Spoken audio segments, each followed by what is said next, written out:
Welcome to Automated Trading. So if you're looking to store and manage your cryptocurrencies on Kraken, well, here's a step-by-step guide to setting up a Kraken wallet. So first off, download the official Kraken wallet app from the App Store on your iPhone or your Google Play Store for Android devices. Then open the app and select Create Wallet.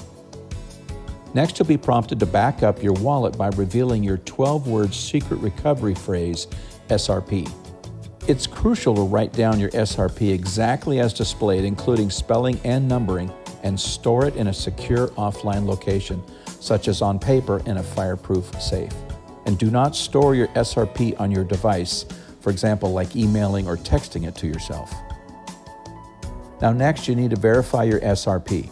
Tap the words on your SRP in the correct numerical order to verify you've recorded it accurately.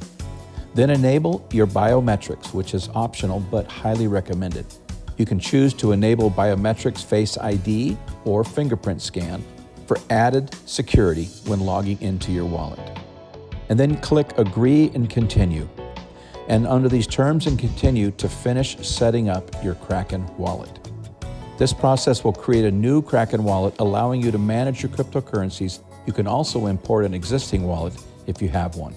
Now, one last important note, Kraken wallet currently only supports one secret recovery phrase at a time, but you can create multiple accounts or wallets associated with that single SRP.